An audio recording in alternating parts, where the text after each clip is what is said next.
Olá a todos, eu sou João Paulo Lotufo, represento o assunto de drogas aqui na Sociedade Brasileira de Pediatria e represento aqui o Hospital Universitário da USP.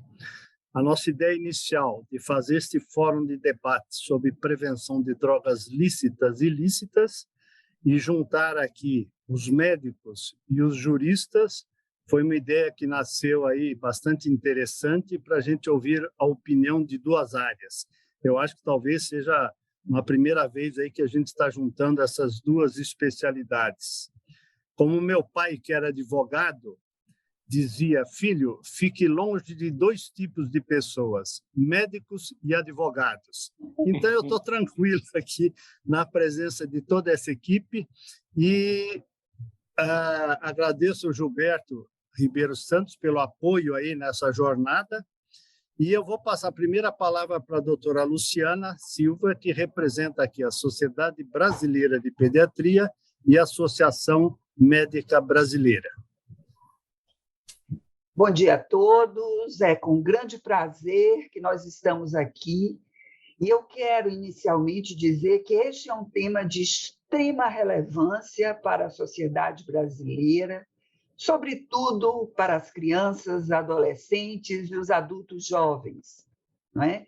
Que frequentemente estão expostos às drogas lícitas e ilícitas por vários fatores ambientais, sociais, epidemiológicos, e que nós, profissionais de saúde, profissionais juristas, precisamos estar muito afeitos a essas questões, porque temos um papel fundamental na informação adequada, nas medidas de prevenção, nas medidas adequadas de tratamento e, sobretudo, na orientação das famílias.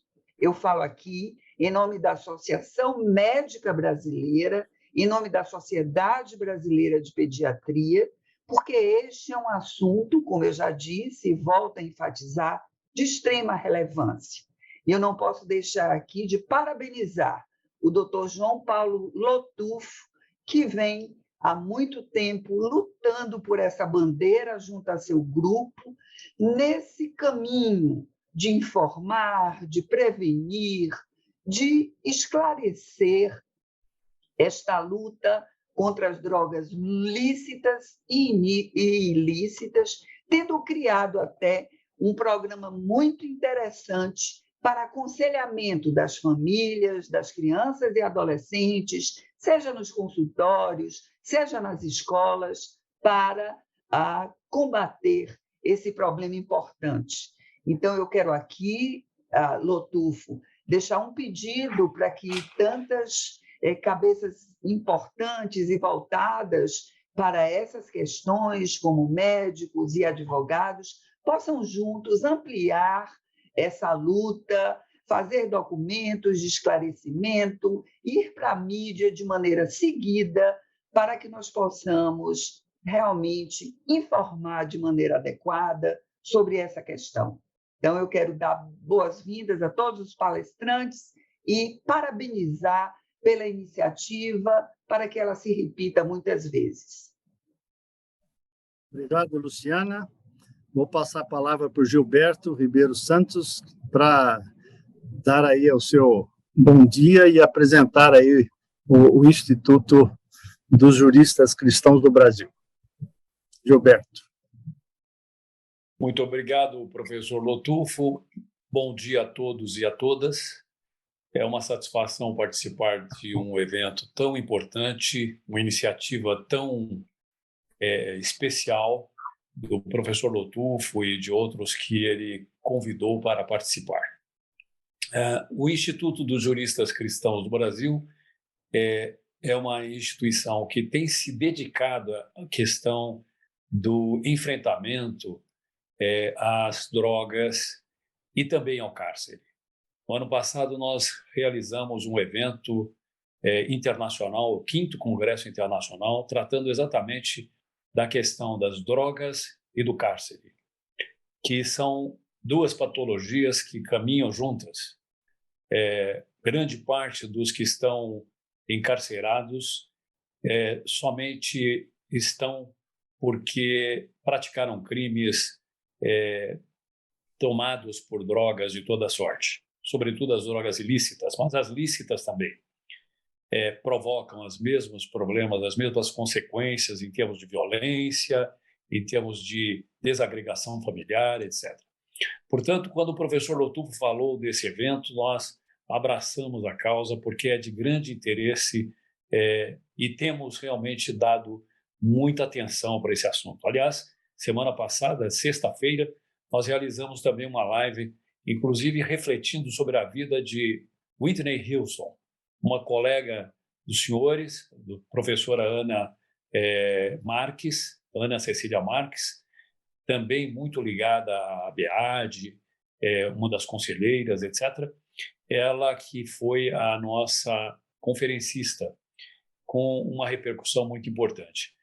Eu quero, para não ser repetitivo e cansativo, agradecer uma vez mais ao professor Lotufo, dizer da nossa satisfação e também colocar uma vez mais a nossa instituição à disposição. Nós temos enorme interesse nessa causa, sabemos que o enfrentamento é importante, não podemos abraçar as ideias de Nozick, que tem muita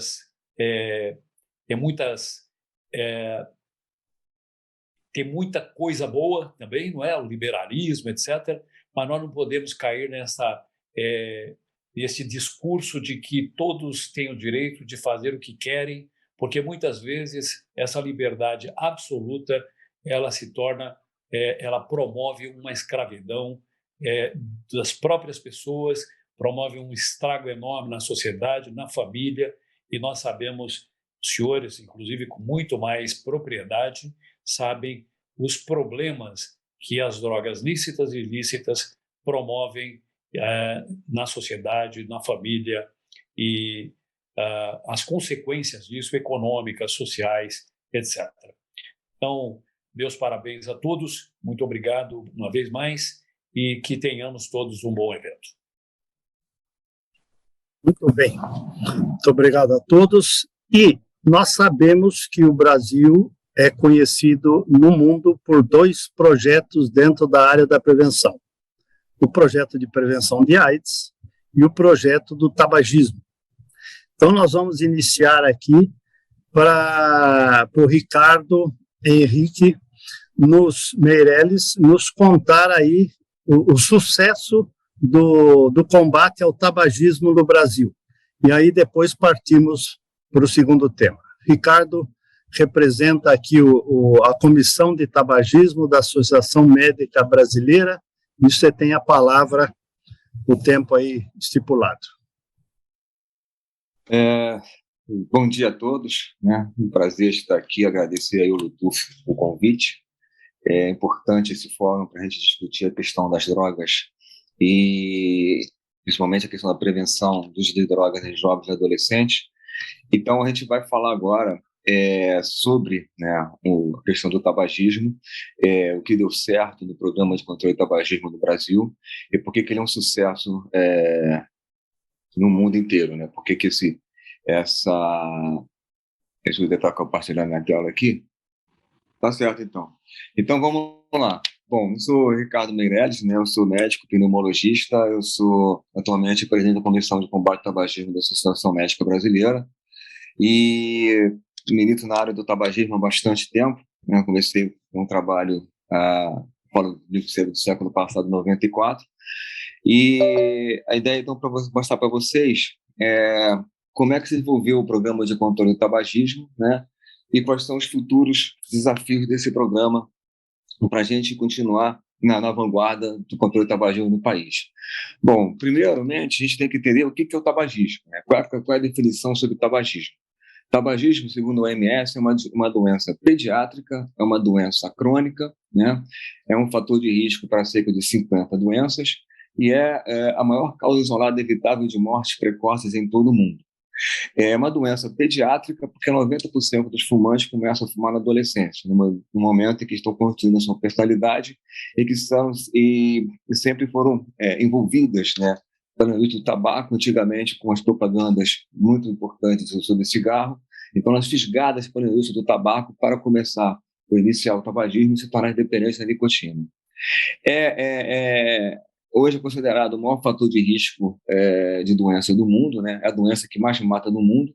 Nós temos quase cerca de 1,3 bilhão de fumantes no mundo, sendo 20 milhões no Brasil, e o tabagismo mata cerca de 8 milhões de pessoas por ano no mundo, sendo 7 milhões pelo consumo de tabaco e 1,2 milhões pelo tabagismo passivo, né?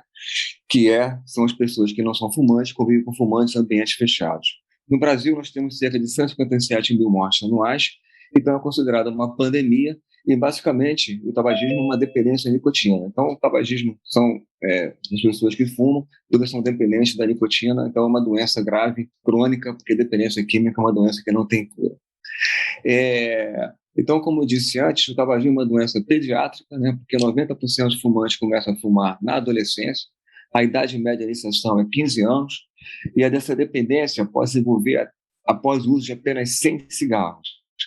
Os primeiros sintomas podem aparecer dentro de dias ou semanas do início do uso ocasional e, frequentemente, antes do uso diário do cigarro. Então, para a gente poder controlar o tabagismo, nós temos que atuar exatamente na infância, né? Na prevenção é atuar que os jovens não comecem a fumar. E eu lembro muito, nós temos vários ícones do controle do tabagismo no país. Um dos principais, o professor José Rosenberg, né, que o professor Lotufo também conheceu, ele sempre dizia que a vacina do tabagismo é a educação, é a escola. E é ali que nós temos que atuar na prevenção para que jovens não comecem a fumar. Bom, então, para poder reduzir o tabagismo no nosso país, foi criado o Programa Nacional de Controle do Tabagismo, que é um programa do Ministério da Saúde que fica localizado no Instituto Nacional do Câncer aqui no Rio de Janeiro. Então, o INCA ele é responsável pelo Programa Nacional de Controle do Tabagismo. E o objetivo principal desse programa seria reduzir o número de enfermidades e mortes causadas pelo tabagismo, reduzindo a prevalência de fumantes e com 3 objetivos estratégicos: a prevenção da iniciação, a promoção da cessação e a proteção ao tabagismo passivo, fazendo com que as pessoas jovens não comecem a fumar, os que são fumantes parem de fumar e protegendo as pessoas que não são fumantes do tabagismo passivo.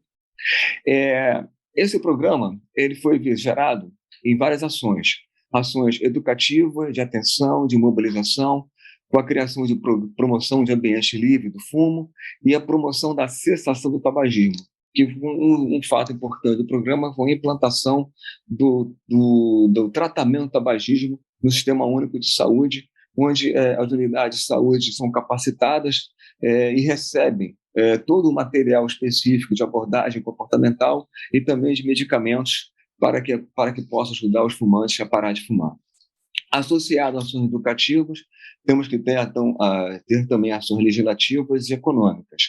E foram realizadas campanhas, eventos também de mídia, e através da gente atingir a família, né, os formadores de opinião e modelos de comportamento. O programa foi baseado em ações em escolas, unidades de saúde e ambiente de trabalho, e o Disque Para de Fumar, que é um telefone gratuito que tem no Ministério da Saúde, em que as pessoas recebem orientações sobre tabagismo e também como parar de fumar. Para que esse programa consiga chegar à população, né, nós temos uma rede, né, o INCA criou uma rede de coordenadores estaduais do programa em todos os estados brasileiros. Então, em cada Secretaria Estadual de Saúde é um coordenador do programa de tabagismo. E o programa já atingiu cerca de 3 mil coordenações municipais. Mas o que nós estamos acontecendo? Por que esse programa ele teve uma abrangência muito grande? Como o tabagismo é uma doença importante, uma grande pandemia, foi criada uma convenção quadro da Organização Mundial da Saúde para controlar o tabaco, que foi o primeiro tratado internacional de saúde pública. Então, como nós temos hoje cerca de 8 bilhões, de 1 bilhão e 600 milhões de fumantes, a OMS decidiu, pela Assembleia Mundial da Saúde, fazer uma convenção quadro, um tratado internacional para que possa controlar o tabagismo. E essa convenção gerou medidas intersetoriais e de cooperação para deter o crescimento do tabagismo e suas consequências no mundo. Foi uma resposta à pandemia do tabagismo. Então, foi dividido em ações para redução de consumo e ações para redução da oferta. A partir daí, o Programa de Controle do Tabagismo deixou de ser um programa e passou a ser uma política nacional de controle do tabagismo, com a implementação da Convenção Quadro para o Controle do Tabaco no Brasil. Essa Convenção Quadro foi ratificada pelo Congresso Nacional em 2005 e promulgada pela Presidência da República em janeiro de 2006. Então, a partir daí, o programa passou a ser uma política de Estado. Ele saiu do Ministério da Saúde e atingiu toda uma gama de ministérios, de órgãos governamentais para que possamos fazer o controle do tabagismo no país. Então, não é apenas o Ministério, uma política do Estado brasileiro. Isso também é importante, porque não fica refém até de mudanças governamentais no país. Então, para a implementação dessa Convenção Quadro, foi criada a Comissão Nacional para a Implementação da Convenção Quadro no país, através do decreto presidencial de agosto de 2003, quando o presidente é o ministro da Saúde, a Secretaria Executiva é o INCA, e o objetivo fundamental é implementar uma agenda intersetorial para o cumprimento da Convenção Quadro. E vocês vejam que desde uma gama de setores governamentais que fazem parte da convenção da CONIC, a Comissão Nacional para a Implementação da Convenção Quadro. Ministério da Saúde, Relações Exteriores, Agricultura, Desenvolvimento Agrário, Fazenda, Justiça, Trabalho, Emprego, Educação, enfim. Toda essa gama de ministérios, Casa Civil, a Anvisa, a Advocacia Geral da União. Por que isso tudo? Porque o tabagismo ele repassa a questão da saúde, né? Nós estamos lidando com uma indústria poderosa do tabaco, né? Uma indústria ardilosa que tenta todas as formas atrair novos consumidores. Então, para que nós possamos controlar o tabagismo, além da questão da saúde, nós temos também que ter ações legislativas, né, com várias leis para proteger o fumante, para a proteção de tabagismo em ambientes fechados. Nós temos que também lidar com a questão agrícola pela questão da fumicultura, a educação, o ensino, o meio ambiente, já que realmente o tabaco destrói o meio ambiente do país, né?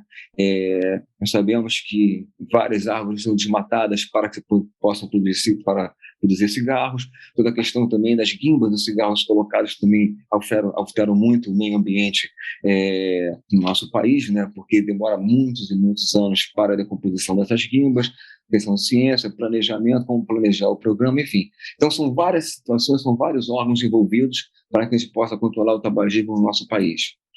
Em relação às leis, nós temos ali umas leis importantes, como o aumento de impostos, né, a política de preços mínimos, sempre lidados com os artigos da Convenção Quadro. Quanto mais você aumenta o imposto, quanto mais você aumenta o preço do cigarro, você diminui o consumo. Paralelo a isso, nós temos também que controlar o contrabando no país, o espaço e aumento, e já é um aumento importante do uso de cigarros contrabandeados que são mais acessíveis à população de baixa renda, a proibição total de fumar em recintos coletivos, que foi um grande avanço na nossa legislação, gerando que não só na proteção do não fumante, como também no interesse de vários fumantes em quererem parar de fumar por não poderem mais fumar em locais proibidos, as advertências sanitárias nos maços de cigarro também, mostrando a importância, porque o maço de cigarro é uma coisa atrativa para o jovem, então desmistificar, tirar tudo o atrativo do maço de cigarro, mostrar a realidade para os fumantes, e a proibição de propaganda e patrocínio de produtos de tabaco, é importante, principalmente para a gente evitar que os jovens comecem a fumar, com a proibição principalmente de eventos, né, desportivos, eventos de música, de shows, que eram sempre atrativos para que os jovens se iniciassem no tabagismo. A Anvisa tem um papel fundamental no controle do tabagismo no país, né, através de regulações, proibindo o uso de termos enganosos como light, ultralight, fazendo com que muitos jovens, muitas pessoas que começam a fumar, tenham uma falsa sensação que estão usando um produto que é menos prejudicial à sua saúde. Em 2009, uma RDC, uma resolução da Anvisa fundamental, ela proibiu a comercialização, a propaganda e publicidade dos cigarros eletrônicos, então o comércio dos cigarros eletrônicos é proibido, e aí agora estamos com uma luta muito grande com a indústria, querendo revogar essa resolução, né, querendo liberar o comércio do cigarro eletrônico. O cigarro eletrônico consumido, comercializado, é ilegal, né? As pessoas compram pela internet, mas o seu comércio é proibido no país, assim como sua propaganda e patrocínio. E a proibição também dos aditivos, né? Os sabores e os que aumentam a liberação da nicotina. Isso é muito atrativo para o fumante, principalmente para o jovem, né, que passa a usar um cigarro que é menos irritante e seja, então, ele acaba realmente usando mais o cigarro, os produtos derivados do tabaco, e tornando-se independente, uma porta para a iniciação do tabagismo. Então, resumindo, o que nós conseguimos com todas as ações no controle do tabagismo no país? Conseguimos uma importante redução da prevalência de fumantes no país. Nós temos esse inquérito, que é o Vigitel, que é uma pesquisa anual que é feita por telefone fixo nas capitais brasileiras, e vocês vejam que começou em 2006, e de lá para cá houve uma redução importante da prevalência de fumantes. Nós tínhamos 15,5% em 2006, e chegando agora em 2019 a 9,8%. Teve uma queda em 2018 e um pouco um aumento discreto em 2019, né, da prevalência de fumantes do país, mostrando então o sucesso do nosso programa. E, além desse, nós também temos uma pesquisa, uma proporção de fumantes no país, segundo o gênero, de 1989 a 2019. Em 1989 surgiu uma grande pesquisa nacional de saúde que mostrou que a prevalência do tabagismo era de 34,6%. Né? Nós tínhamos quase 30 milhões de fumantes no país. E, comparando com outra pesquisa nacional de saúde, de 2008, e 2013 e a última de 2019, mostrou uma importante queda da prevalência do tabagismo no Brasil. Então, a prevalência está em queda, né? Então, isso é importante, mostrando um sucesso do Programa Nacional de Controle do Tabagismo e todas as ações envolvidas também, não só no Programa Nacional, como também na sociedade civil. Né? A sociedade civil tem uma importância muito grande nesse controle, associações na área da saúde, enfim, da área educacional, para que a gente possa atingir esse nosso objetivo. Mas essa população ainda é muito grande. Em números absolutos, nós temos cerca de 19 milhões de tabagistas no país, 7 vezes a população do Uruguai e 2 vezes a população de Portugal. A queda percentual foi muito grande, mas tem muito fumante, tem muitas pessoas ainda dependentes de nicotina no país, e ainda há muito a ser feito para controlar essa epidemia, essa grande pandemia. E quais são, assim, os principais desafios? Seria o elevado número absoluto de tabagistas, sobrecarregando o sistema de saúde, os custos do tabagismo no Brasil, é um custo muito alto, né, de doenças, de inatividade, para o sistema público de saúde, para o sistema público do país, da Previdência, não cumprimento da legislação. É fácil os menores de idade comprarem cigarro no país. A violação da legislação vigente para o fabricante de cigarros, né? Sempre existe uma brecha, sempre existe um jeito deles burlarem a fiscalização. A venda de cigarro eletrônico continua, como dizemos anteriormente, e a venda também por internet continua. Então, o menor de idade acaba também consumindo cigarro. O mercado legal de produtos de tabaco, contrabando, é muito importante, e realizar um programa de diversificação em áreas cultivadas em tabaco, né? E a Convenção Quadro realmente fala sobre esse tema, e existem subsídios legais hoje, com a ratificação da Convenção Quadro pelo Brasil, para que os fumicultores possam mudar suas culturas de tabaco por culturas alternativas mais saudáveis e também não perder financeiramente com essa questão. E o grande vilão, né, que é a indústria do tabaco, que obstruindo a implementação da Comissão Quadro, enfim, com vários lobbies que são feitos também nos corredores do Congresso Nacional, para que cada vez mais eles consigam vender seus produtos. E os novos produtos, o narguilé e principalmente o cigarro eletrônico, que é uma grande preocupação atual no país. Em relação ao cigarro eletrônico, nós temos uma pesquisa, né, um estudo que mostra a proporção de usuários de cigarro eletrônico no Brasil de 2015 até 2019. Vocês vejam que em 2015, né, nessa pesquisa inicial, nós tínhamos cerca de 0,71% de fumantes de cigarros eletrônicos, e atualmente nós temos 2 pesquisas que mostram o PENSE, que foi feito em escolares, que mostra uma prevalência de 0,8%, uma proporção de 2,80%, e uma pesquisa nacional de saúde mostra uma prevalência, uma proporção de 2,38% usuários de cigarros eletrônicos. E, para terminar, O que é mais grave atualmente é que essa pesquisa mostrou que o total de pacientes que usaram dispositivo eletrônico para fumar, que são cigarros eletrônicos, na vida, foi de 1,63%. E na idade de 15 a 24 anos, chegou a 5,41%. O total uso atual, em 2019, dos cigarros eletrônicos era de 0,64%. Desses 15 a 20, as pessoas de 15 a 24% tinham um percentual de 2,38%.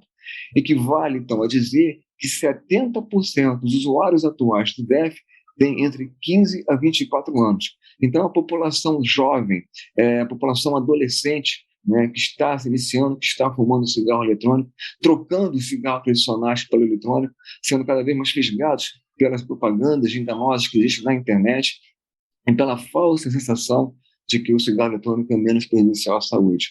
Então, de todos os nossos avanços no controle do tabagismo, temos agora um grande novo desafio, que a gente poder controlar, usar e atuar, principalmente na população jovem, para que não haja o consumo de cigarros eletrônicos, com essa falsa sensação, que é um novo modismo, é muito fácil, é bonito, né? Vários dispositivos, tem um dispositivo em pendrive, que você tem uma concentração altíssima de nicotina, enfim.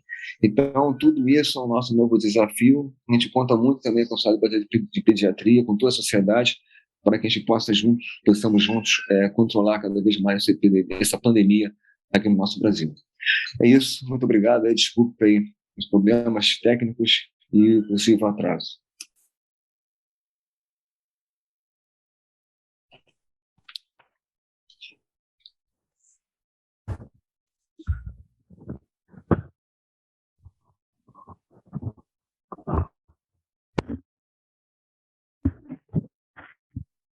Estou aqui. Espera aí.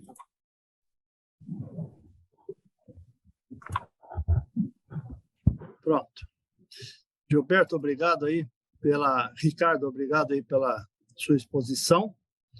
E nós vamos dar sequência aqui ao nosso segunda causa de morte evitável no mundo, não é?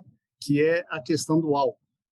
Então, eu convidei a doutora Zila Sanches, que é da Unifesp, grande pesquisadora do assunto, minha parceira aí em comissões, e pediria que ela contasse um pouquinho sobre a situação atual do uso do álcool e um pouquinho dos trabalhos de prevenção que ela tem estudado. Doutora Zila. Bom dia, é um prazer estar aqui. Eu vou falar um pouquinho sobre o álcool, mais focado em adolescência, tá? Então, eu fiz essa opção de tentar restringir a adolescência. Espera só um pouquinho que meu slide, agora sim. E aí, eu já começo dizendo que todos os avanços que a gente vê em relação ao tabaco, eles não são os mesmos em relação ao álcool, tá? Então, o álcool, hoje ele possui, assim, a política de álcool possui lacunas enormes. A gente fez recentemente uma revisão de todas as políticas de álcool do Brasil e dos estados, né? E o que a gente nota é, uma lacuna gigantesca, especialmente nas leis que são as mais efetivas para reduzir o consumo de álcool, tá? Então, é muito diferente do tabaco. A gente tem hoje uma indústria de álcool ainda muito forte, muito, com influências muito fortes no legislativo, e o que a gente tem discutido internacionalmente na área de álcool é tentar montar uma convenção quadro para o álcool. Só que isso, assim, caminha a passos muito lentos, com uma influência ainda muito forte da indústria, tá? Mas eu vou, então, era só para contar que o cenário, ele é bem diferente. Então, eu vou comentar com vocês alguns dados mais recentes em relação ao uso de álcool entre adolescentes. Então, o principal estudo que faz um mapeamento que representa nacionalmente, né, diversos comportamentos dos adolescentes, mas também o consumo de álcool, é a PENS, que é a Pesquisa Nacional de Saúde do Escolar, que acontece desde 2009, ou seja, ela já acontece há mais de 10 anos, o último dado é de 2019, tá? E o que a gente vê? Então, quando a gente faz um recorte para as idades de 13 a 15 anos, que é a idade que foi sendo, que existe, né, para os 4 levantamentos que aconteceram ao longo dos anos, então a gente recorta, né, porque na última PENSE houve ali uma inclusão de outras séries, então inicialmente era só o 9º ano, agora abarca basicamente todas as séries do Fundamental 2 e do ensino médio, tá? Então a gente faz esse recorte. O que a gente vê ao longo dos anos é uma queda no consumo do álcool no mês, olhando essa amostra representativa no Brasil. Bom, isso, assim, é um dado interessante, porém, algo que a gente tem visto é a questão de que os adolescentes que bebem, eles bebem muito, tá? Então, o padrão nos últimos 30 dias não é ter bebido uma lata de cerveja em algum momento, não. É um padrão de uso contínuo, né, todos os finais de semana, com doses cada vez maiores. Então, quem bebe, bebe muito, tá? Um outro dado muito interessante é a mudança, ou seja, existem leis, mas as leis, obviamente, não têm sido cumpridas. Então, os adolescentes conseguem comprar o álcool, tá? O que chama atenção é que quando a gente olha o dado de 2009, a gente vê que, basicamente, os adolescentes conseguiam o álcool em festas, tá? Então, 40% deles lá em 2012 conseguiam em festas. E a minoria deles, 15%, conseguia comprar o álcool, tá? E aí, o que a gente vê hoje é chama atenção, basicamente, que a gente tem 30% deles comprando. Então, basicamente, houve um aumento gigantesco de compra. Isso é um alerta, porque esses adolescentes estão conseguindo comprar mais. A lei não está sendo cumprida, tá? E isso é um grande alerta para a gente. Porém, temos um lado positivo aqui em relação ao que tem sido feito em nível de Ministério da Saúde. Então, em 2009, a PENSE tinha 2 parágrafos sobre o álcool, né? Hoje, a PENSE tem 6 páginas, não é uma maravilha, mas são 6 páginas discutindo a questão do álcool entre os adolescentes. Outro dado muito importante é a questão do consumo entre as meninas. Então, o que a gente descobriu nos últimos anos é que as meninas, elas começam a beber antes dos meninos. Então, vejam aqui, é o percentual de uso nos últimos 30 dias. A gente tem, para meninas de 13 a 15 anos, um consumo de, basicamente, 25%, né, nos últimos 30 dias, 13 a 15 anos. Os meninos, 18%. Então, elas estão começando a beber antes. Por que eu digo começando a beber antes? Porque quando a gente olha os de 16 a 17, a gente vê que já a prevalência é igual.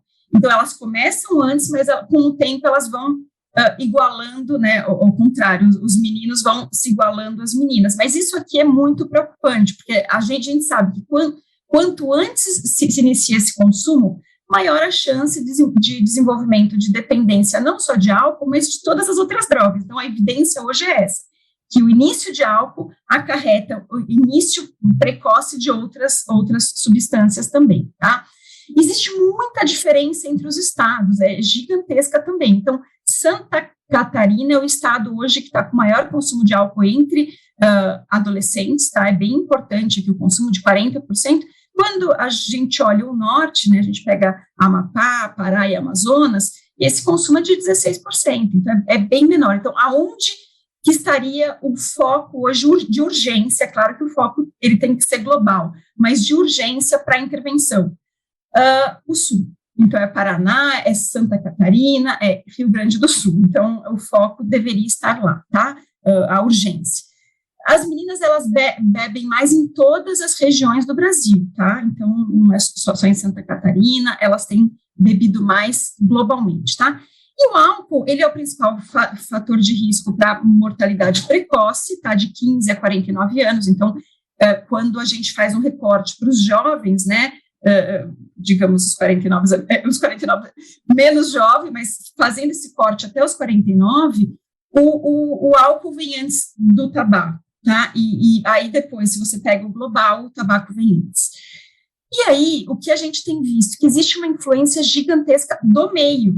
Então, é muito difícil a gente lidar com uma substância que está sendo disseminada socialmente através de mídias sociais, diversas divulgações, enfim, existe toda uma cultura alcoólica no Brasil, tá? Então, a gente vê, por exemplo, aqui uma divulgação de open bar com as mulheres, então, até cair, né? Então, isso é aceito e elas são atraídas por isso, né? O consumo por crianças, divulgado nas redes sociais, e, de novo, o beba até cair com cervejas, por exemplo, de preço muito baixo.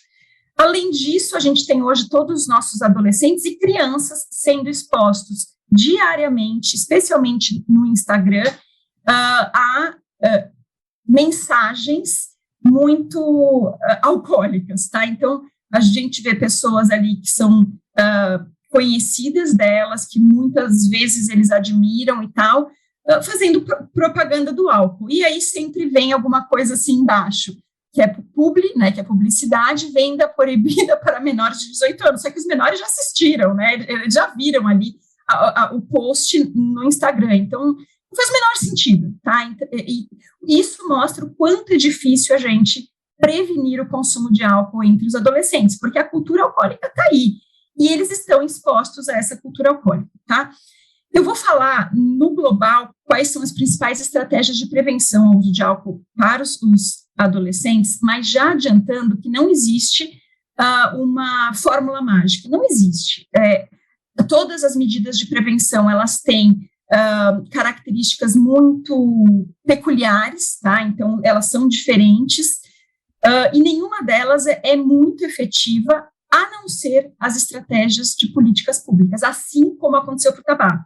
Se a gente dependesse de programa escolar, de programa familiar, programa comunitário, todos esses, sem uma legislação, eles não caminham.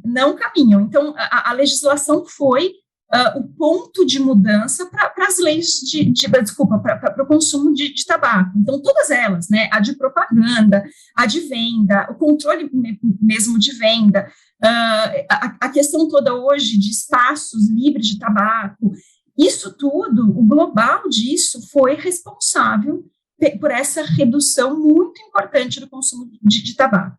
Com o álcool, isso não aconteceu, e enquanto não acontecer, a gente vai continuar enxugando gelo. Esse é a grande mensagem que eu queria trazer para vocês. Se a gente não investir as nossas fichas efetivamente em políticas de álcool, a gente vai continuar enxugando gelo. Podemos, é o que a gente faz, só que não é uma estratégia custo-efetiva, tá? Então, quais são os 3 locais em que a gente poderia estar atuando com prevenção? A escola, a família, a comunidade e as leis, que são o grande foco, tá? Aonde que a gente investe mais? Em intervenções escolares. Esse é o foco do Brasil quando alguém pensa em prevenção. E, acreditem, as intervenções que funcionam menos ou que têm o menor tamanho de efeito, ou seja, que quando funcionam, elas atingem poucas pessoas, né? Então, é um efeito pequeno, é na escola, e a gente está apostando todas as nossas fichas ali. Todas as intervenções têm prós e contras, tá? Então, elas são difíceis em algum momento, elas são muitas vezes valorizadas por outros aspectos, porém, então, se a gente pensa em política pública, a gente sabe que existem evidências internacionais de que quando a gente, por exemplo, aumenta o preço de todas as bebidas alcoólicas, quando a gente reduz a disponibilidade, então, através de horário de venda, através de locais, né, de venda, reduzindo isso e reduzindo o marketing, se a gente pega esses três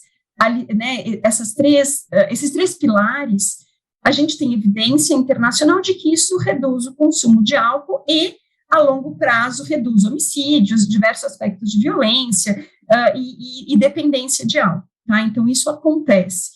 Hoje, a gente não consegue discutir isso no Brasil. a gente não tem espaço para discutir. Então, esse é o contra, que é algo muito, seria algo de grande impacto e muito difícil de se fazer. Assim, de se fazer não, né? De se aprovar, porque se a gente realmente conseguisse aprovar essas leis, elas são de fácil implementação, tá?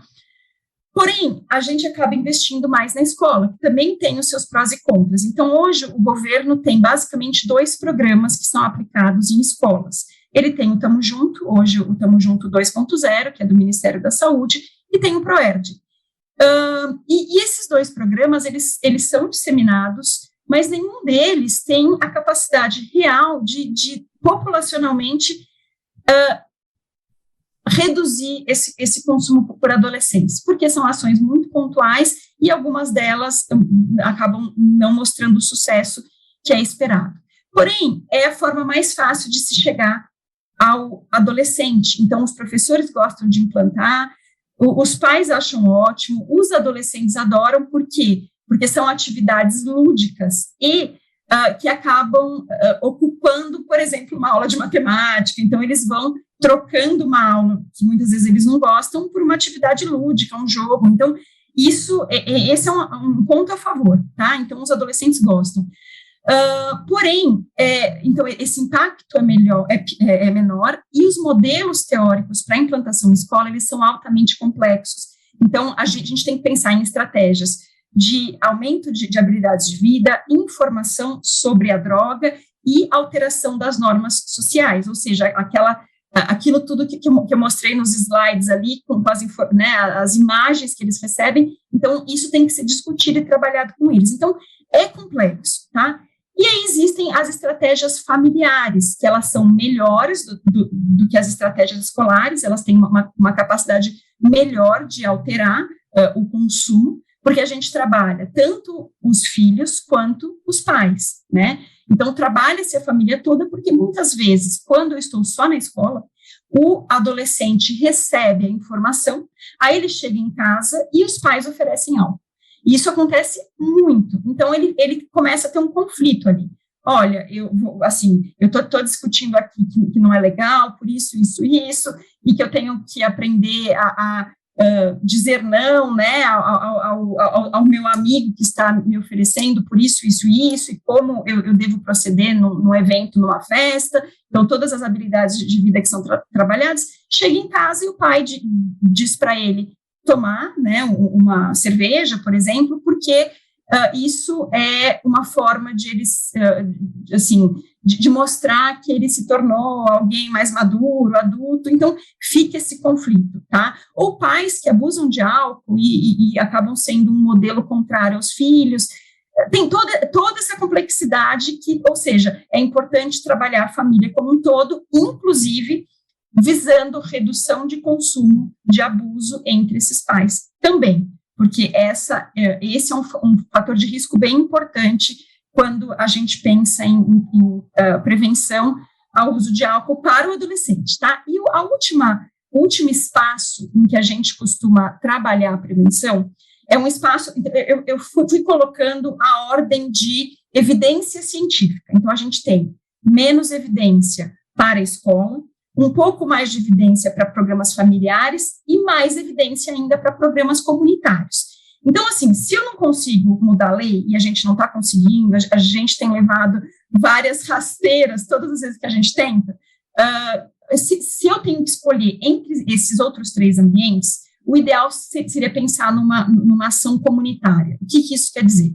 É uma ação em que a gente vai trabalhar, sim, a escola, tá? Sim, a família, porém, eu vou tentar mudar comportamentos da própria comunidade, mesmo não conseguindo mudar as leis. Então, seria algo, por exemplo, conscientizando os comerciantes sobre a não venda para menores, criando um grupo gestor de prevenção que vá observar, por exemplo, as festas que acontecem nas ruas, acionar a polícia quando necessário. Então, a polícia comunitária tem um papel fundamental nessas estratégias comunitárias, tá?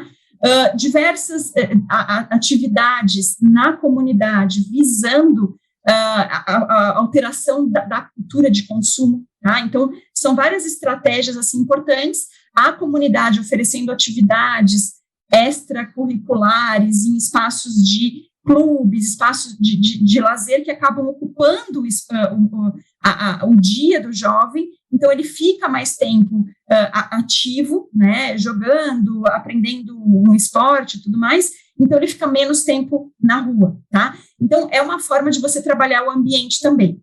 Hoje, o que a gente tem discutido e a ciência tem trazido com mais clareza é a necessidade de a gente pensar o todo. Qual é a dificuldade aqui?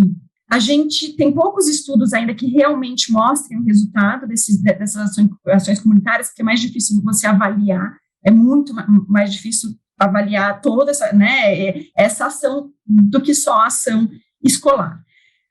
E tem toda uma complexidade de a comunidade se engajar com isso. Muitas vezes, em cidades pequenas, isso é mais fácil, tá? Agora, se a gente tentar em São Paulo, no Rio, vai ser muito difícil, porque são cidades gigantescas em que, se eu controlo em um bairro, o do lado já é diferente. Então, em cidades pequenas, isso acaba ficando mais fácil. Então, temos que pensar em estratégias para fiscalizar essas políticas, engajar a comunidade, engajar comerciante, engajar professores, pais, para ações, muitas vezes na rua, em clubes, tá? Então, era esse o panorama que eu queria trazer para vocês, fazendo aí uma escalada de efeito, tá? Para a gente ter um pouco mais de percepção no que poderia ser feito ou não. E eu agradeço aqui, deixo o meu contato.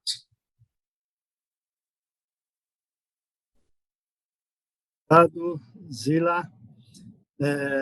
Eu pedi agora para o Gilberto apresentar a nossa próxima expositora. Pois não. Tenho a satisfação, então, de apresentar brevemente a doutora Cristina Ruaro, ela que é membro do Ministério Público do Paraná e uma jurista muito comprometida também com essa temática. Sem mais delongas, eu passo, então, já agradecendo profundamente a sua participação, doutora Cristina, eu passo imediatamente a palavra, o microfone, para que a senhora faça a sua apresentação. Muito bom. Não tenho tela. Muito bom dia a todos.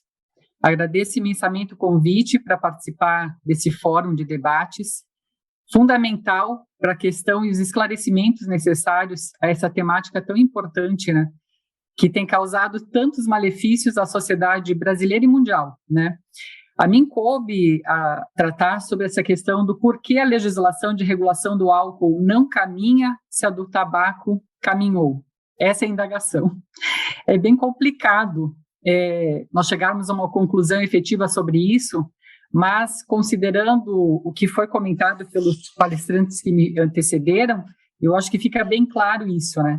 Em primeiro lugar, porque a legislação do tabaco, ela foi, e todas as regras, todas as normativas que foram feitas com relação à proibição do uso de tabaco, elas foram feitas em todos os níveis, em todas as esferas, né, administrativas do Brasil, seja federal, estadual, municipal, numa integração de diversos órgãos e setores, o que levou ao êxito dessas políticas públicas com relação ao tabagismo.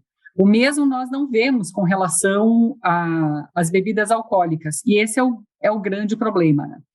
Eu começo aqui com uma chamada de uma advertência que tem nas publicidades, e que fala o seguinte, as publicidades especialmente de cerveja, né? A princípio eram várias advertências, por muitos anos falavam beba com moderação, era a advertência, e ultimamente nós ouvimos a chamada beba com sabedoria. Isso tem me incomodado bastante, ouvir nas publicidades de cerveja a advertência beba com sabedoria. Nós sabemos que a questão, o que é sabedoria, né? Uma pessoa sábia que tem juízo, bom senso, e é uma pessoa que tem uma retidão de conduta, né? Justamente o uso de bebidas alcoólicas vai fazer com que essa pessoa justamente seja o oposto do que se pretende de uma pessoa sábia. E eu começo falando disso porque realmente não há, na normativa principal que determinou restrições à publicidade do tabaco, também se previu restrições à publicidade de bebidas alcoólicas. E aí começa o grande problema que eu vislumbro com relação ao trato das bebidas alcoólicas e a essa sensação que nós temos de impunidade, porque na Lei 92/94 de 96, que deu início à proibição da publicidade de cigarros no Brasil, e que foi uma revolução realmente, todos nós que, à época, assistíamos a publicidade, até hoje, com certeza, quando ouvimos músicas, nós conseguimos associar a publicidade do tabaco que era feito à época com o produto que era vendido. Tamanha era a publicidade que era feita. Na medida em que essa lei 92/94 de 96 proibiu a publicidade de cigarros amplamente, isso obviamente gerou uma repercussão grande nos usos e costumes dos brasileiros, né? E nas gerações que se seguiram àquela. Diferentemente do trato com o cigarro, essa mesma lei, no parágrafo único do artigo 1º, ela previu também que aquela lei serviria para a proibição de publicidades das bebidas alcoólicas. Contudo, ela fez uma ressalva, que aquela lei considerava bebidas alcoólicas aquelas com teor alcoólico superior a 13 graus Gay-Lussac. E aí nós temos o nosso problema a trilhar, porque abaixo de 13 graus Gay-Lussac, nós temos alguns vinhos e cervejas. E esse é o grande problema que nós temos. Porque a lei, se alguém passar sem maior cautela, vai observar que ela fala que é permitida a propaganda comercial de bebidas alcoólicas em emissoras de rádio e televisão entre 21 e 6 horas. Muito bem. Só que, considerando que eles não consideram bebidas alcoólicas aquelas, para fins de publicidade, né, com teor alcoólico inferior a 13 graus Gay-Lussac, obviamente nenhuma regra prevista nessa lei, que fala de restrições à publicidade, vale para cerveja e vinho. E isso, então, o que acontece? Nós vemos publicidade de cerveja a qualquer hora do dia.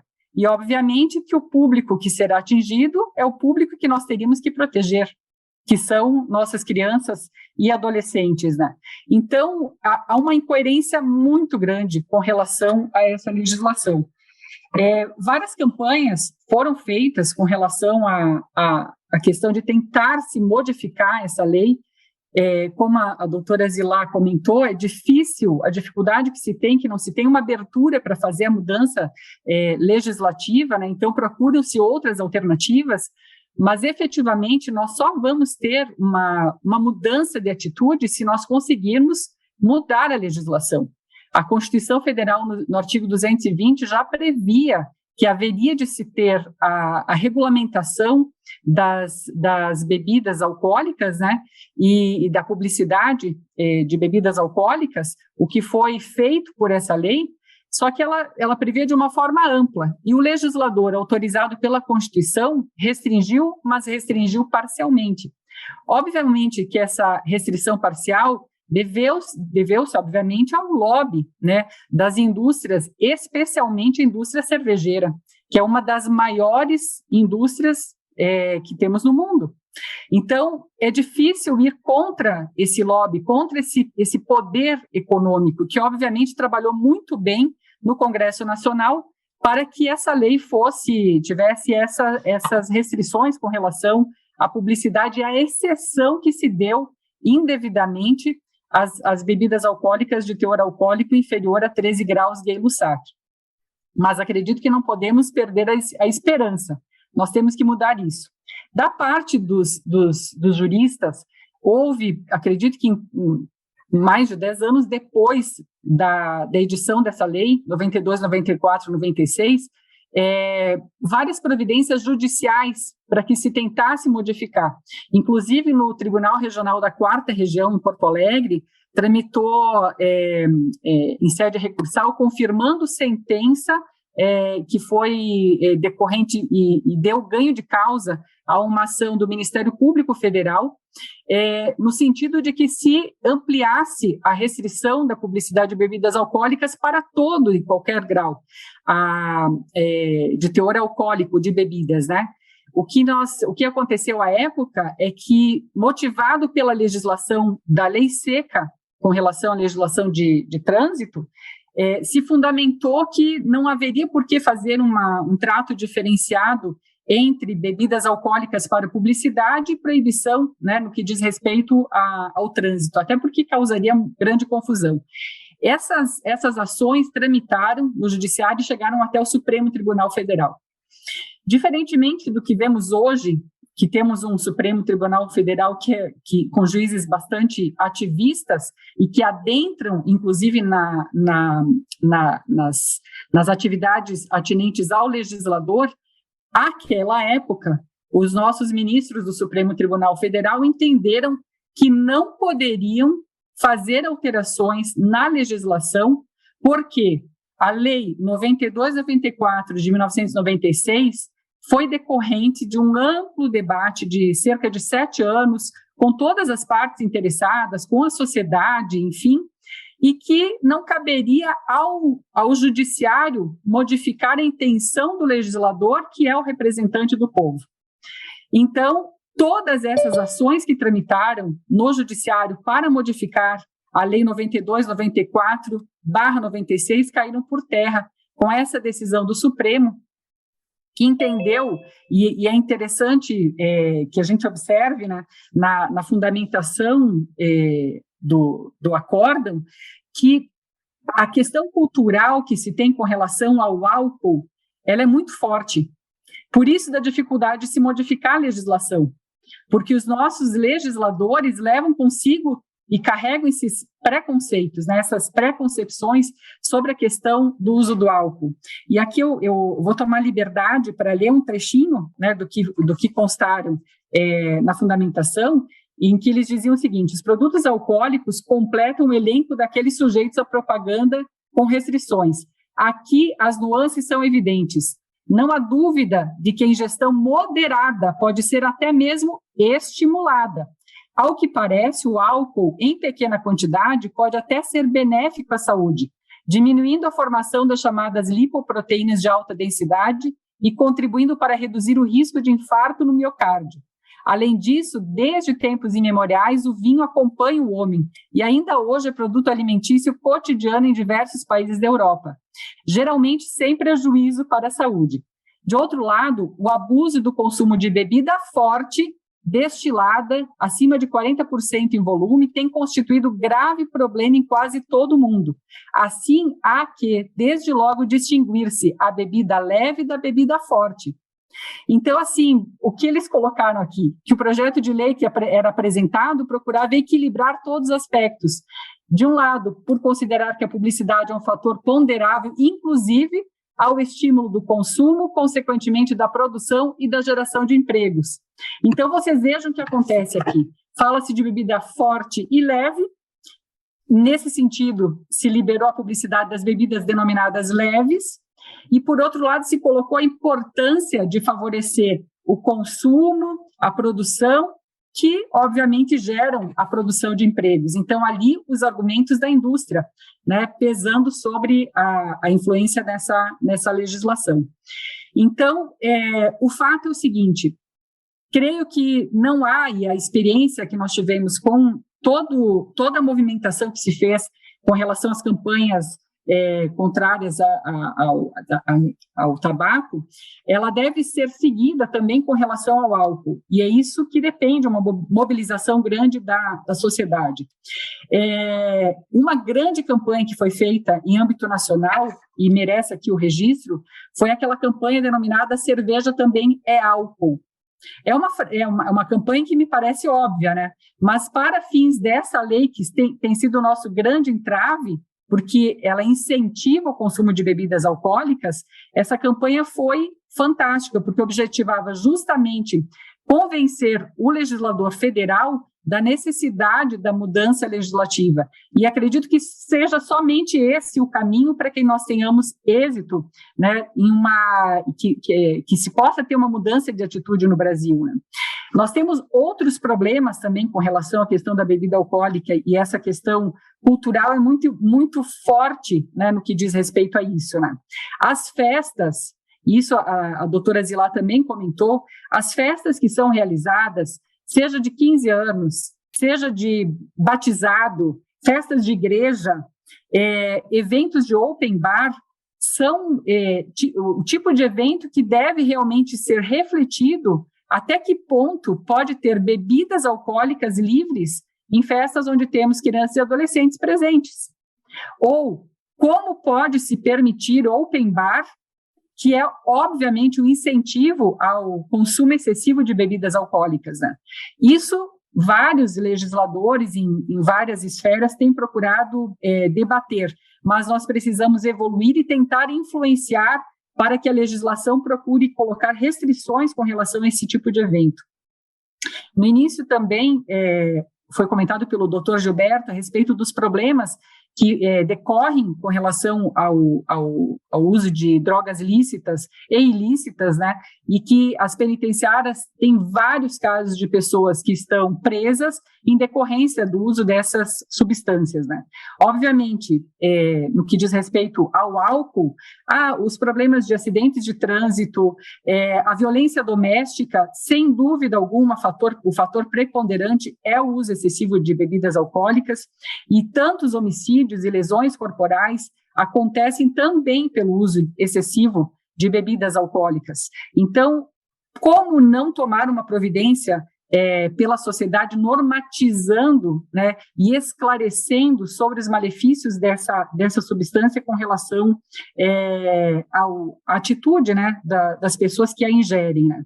Outro ponto também que me parece relevante colocar aqui é que as campanhas educativas, se por um lado nós temos a publicidade das bebidas alcoólicas denominadas leves, né, mas que têm efeitos nocivos para a saúde das pessoas, né, se por um lado é liberado isso, do outro lado nós não vemos, como havia em outras épocas, campanhas educativas mais frequentes e interessantes para alcançar o público infanto-juvenil, e até mesmo o público adulto, que muitas vezes acha que não acontece nada, que não tem efeito nocivo na ingestão excessiva das bebidas alcoólicas. Então, esse é outro fator que temos que exigir, que haja maiores campanhas educativas disseminadas na publicidade dos grandes veículos de comunicação. Isso é fundamental. E nesse aspecto, com relação também a essa falsa impressão de que não acontece nada, e também com relação à repercussão da ingestão de bebidas alcoólicas e as atitudes agressivas de pessoas, é importante que também nós relembremos que foi feita uma campanha muito grande pelo Ministério Público brasileiro, por solicitação, olhem que interessante, por solicitação da FIFA, para que houvesse a proibição da venda de bebidas alcoólicas no interior dos estádios de futebol. E isso conseguiu-se com um termo de ajustamento de conduta celebrado com o Ministério Público, com a FIFA, enfim, antes da Copa do Mundo. Isso vigeu, teve validade, teve repercussão muito positiva na diminuição de atos de violência pelas torcidas organizadas, que nós vemos constantemente, né, esse problema que acontece nos estádios de futebol. Mas a Copa do Mundo, em 2014, foi o grande exemplo de como todo o trabalho desenvolvido pelo Ministério Público brasileiro, no sentido da proibição do consumo de bebidas alcoólicas no interior dos estádios, caiu por terra diante de um evento de âmbito mundial que aconteceu no Brasil e que, por causa do patrocínio de uma grande indústria de cerveja, foi liberado nos estádios de futebol. As informações com relação aos dados de violência no interior dos estádios não foram divulgadas pela imprensa à época, como deveria ter sido feito, mas o Ministério Público, trabalhando no interior dos estádios, nos juizados especiais criminais instalados nos estádios, verificou as ocorrências também lá ocorridas em decorrência do consumo excessivo de bebidas alcoólicas. Apesar de que era uma situação um pouquinho diferenciada, que não tinha acirramento entre torcidas organizadas, como acontece nos jogos normais que acontecem no Brasil, né? Mas mesmo assim tivemos incidência. Então, assim, toda essa campanha realizada foi por terra, né, na realidade, com a realização da Copa do Mundo.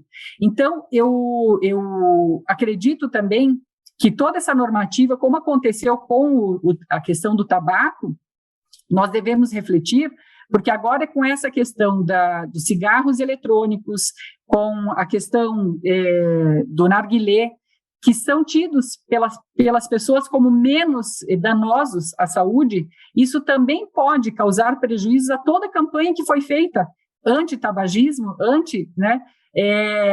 E que nós devemos estar atentos a isso, né? Então, para concluir, eu penso que o foco principal, como foi comentado aqui, é realmente uma mudança legislativa. Não tem outra alternativa. Nós podemos, obviamente, é importantíssimo trabalharmos nas escolas, na comunidade, com a família, isso tem que ser contínuo.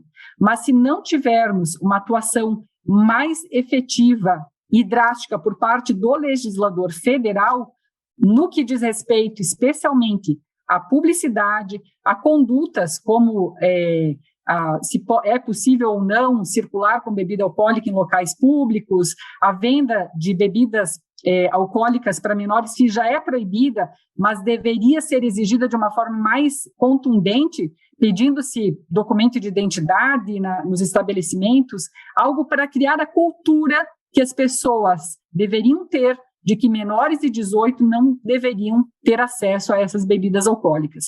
Então, eu acredito que o nosso foco tenha que ser a mudança legislativa, os nossos legisladores federais, e acredito que, se não houver a diminuição da publicidade de bebidas alcoólicas, como acontece hoje, para nós é como nadar contra a maré.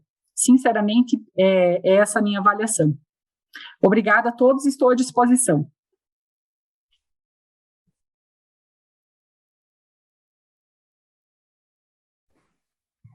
Muito bom. Obrigado, doutora Cristina Ruaro. E eu devolvo agora o microfone para o professor Lotufo. Então, eu agradeço aí todos os expositores, e eu convidei a doutora Ana Cecília Marques para tomar conta aqui dessa discussão, que a gente tem essa dificuldade aí de trabalhar com a questão do álcool, por motivos já explicados, mas a doutora Ana Cecília, minha parceira aí também na prevenção, pode ser alguns comentários e aí a gente inicia a discussão. Ana Cecília, é um prazer. Obrigada, Lotufo, o prazer é meu, prazer ouvir todos os palestrantes, prazer te ver de novo, Gilberto, Guilherme, né, todas as pessoas da prevenção Zila, né? E agora a Cristina, né, que tive o prazer de ouvir agora e gostei muito, né, dessa fala. Bom, eu acredito que, como as falas são muito complementares, né, eu acho que, eu vou colocar isso, obviamente, como pergunta para a gente iniciar o debate, eu acredito que, quando se fala de política, nós temos que pensar que isso significa um tripé, minimamente. Eu gostaria de uma cadeira de 4 pernas, não um banquinho, e que, se essas pernas não forem encaixadas juntas, a gente realmente não consegue construir essa política, porque é essa política que faria a diferença na questão do álcool. Uma medida isolada tem muito pouco impacto, não é desestimulada, até porque é necessário que as medidas sejam testadas, que mostrem custo-efetividade e que possam ser replicadas. Senão, não é possível a gente garantir uma das medidas nesse conjunto de medidas que é a política do álcool. Mas que se essa cadeira, a gente pode até começar por um banquinho. Eu tenho essa experiência com um banquinho de 3 pés, né?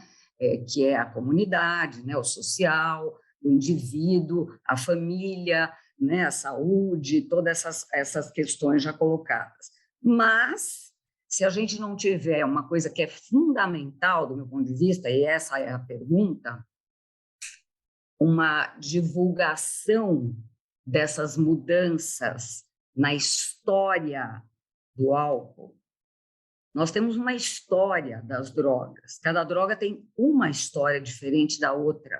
A história do tabaco é muito diferente da história do álcool, diferente da história da maconha. Então, se nós não formos na história buscar medidas que fizeram uma mudança da comunidade, esse entendimento, essa coalizão, essa luta por um ideal comum dos valores, da proteção, nós não vamos conseguir. Essa é a pergunta que eu lanço para vocês. Então, como fazer para que a gente faça isso junto? A lei, que lei sem fiscalizar e sem divulgar não adianta.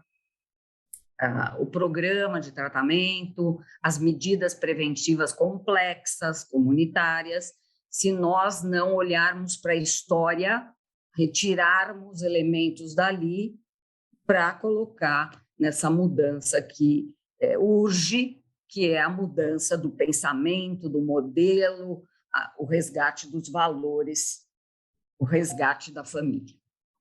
Então, eu acho que essa é a pergunta que eu tenho para vocês, que eu estou procurando responder na experiência que eu tenho de 14 anos, numa cidadezinha, que parece que é mais fácil, mas não é.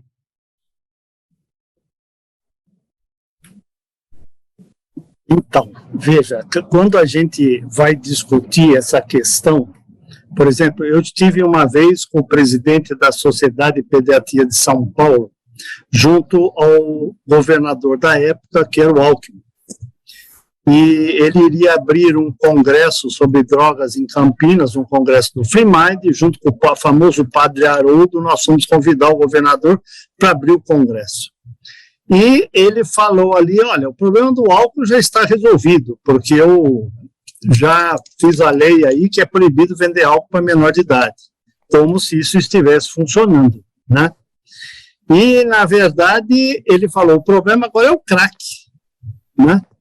Então, eu não podia falar nada ali, porque o padre Haroldo estava ali conversando com ele, tá, uma coisa rápida. Eu marquei um encontro com o Alckmin, tomei 3 horas de chá de cadeira lá no Palácio, mas consegui falar com ele. Falei, o senhor falou que o problema não é o álcool, que o problema é o crack, o senhor está errado.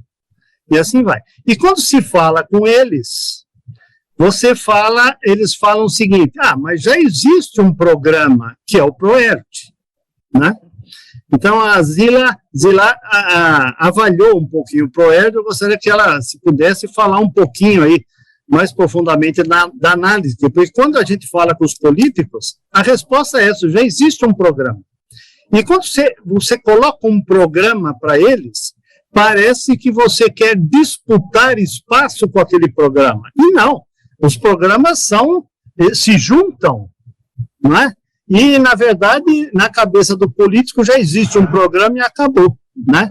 Então, não sei se a Zila pode falar um pouquinho disso. Posso sim. Eu trabalho há 10 anos com avaliação de programas de prevenção, né? E é muito difícil quando a gente leva essa notícia, né, para os organizadores, para quem aplica, porque sempre parece que o problema é o estudo, né? Então, quando a gente identifica que não funciona, ou que tem efeito contrário, né, que já aconteceu mais de uma vez, sempre sobra para quem avaliou, né?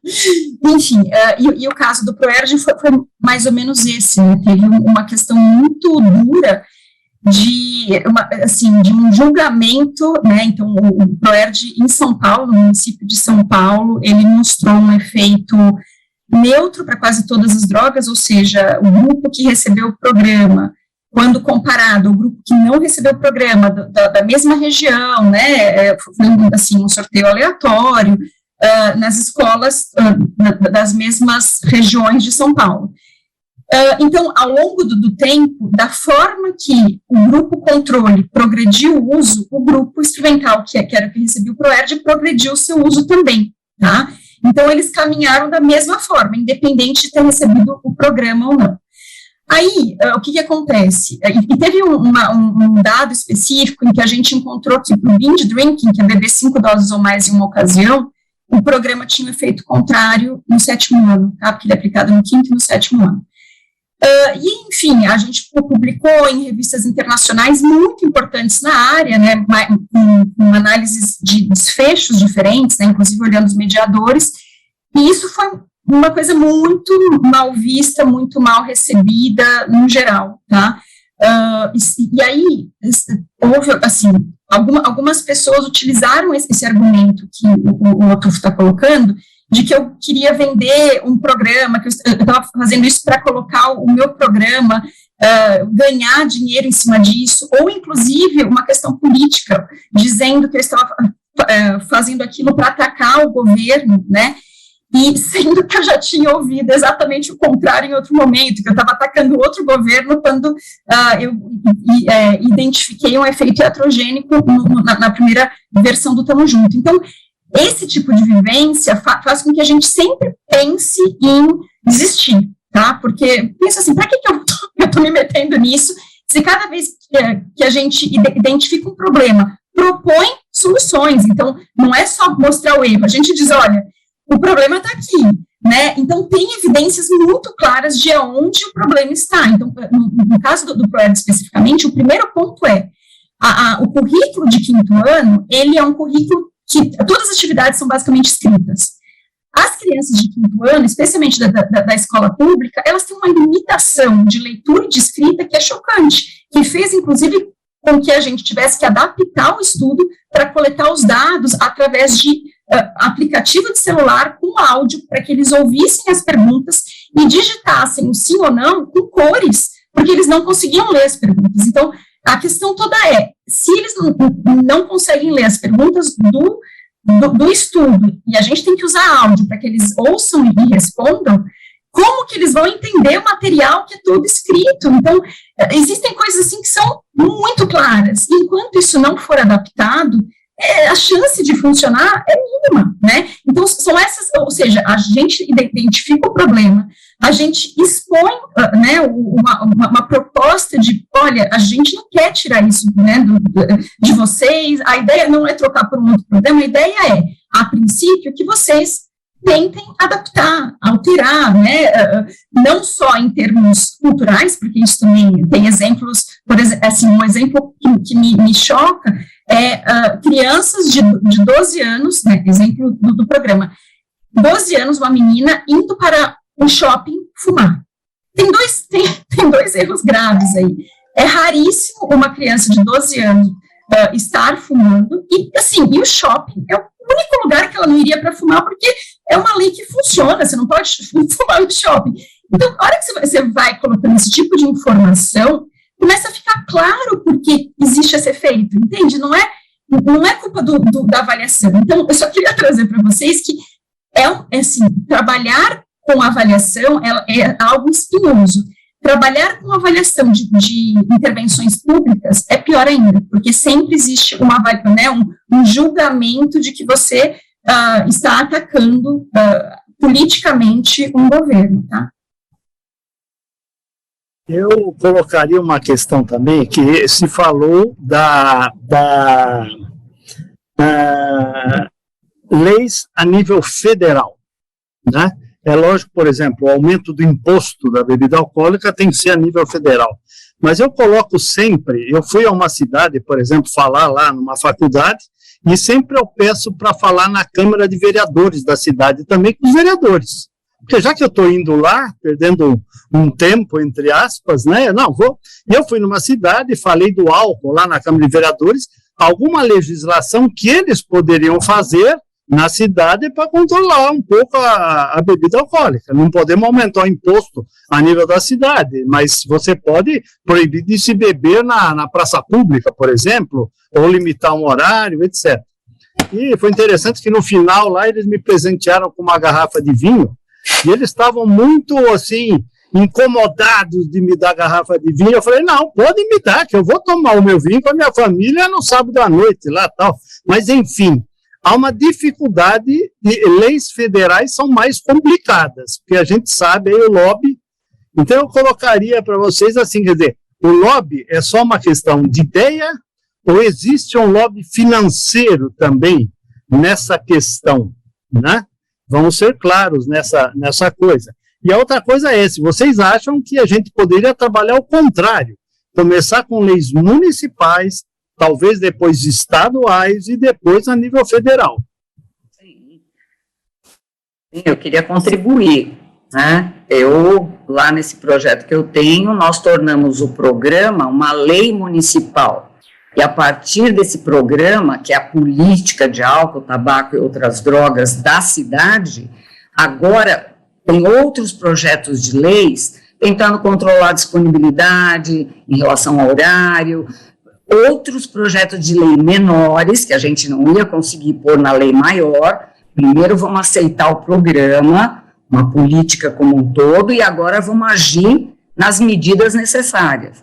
E isso está caminhando. Nós temos 2 projetos de lei. E nós temos um projeto de lei tramitando agora, desde 2018, para proibir, Cristina, que crianças estejam nesses ambientes onde a disponibilidade do álcool, o acesso é fácil. Nós já temos um projeto de lei, inclusive a BEAD, vários de nós assinou essa carta apoiando esse projeto de lei, né? Então, isso é possível, mas precisa fiscalizar, a população precisa aceitar, ela precisa incorporar que isso é dela, que isso vai mudar o cenário, e para isso eu volto. Tem que ter uma mudança na cultura, tem que ter um olhar para essa história que é diferente do tabaco, são drogas muito diferentes, desde a ação, né, até todos os contextos dessa história, e sem a menor dúvida, eu acho que essa coisa da escolaridade, a Zila falou aí que as crianças não conseguem ler, os pais também não conseguem ler.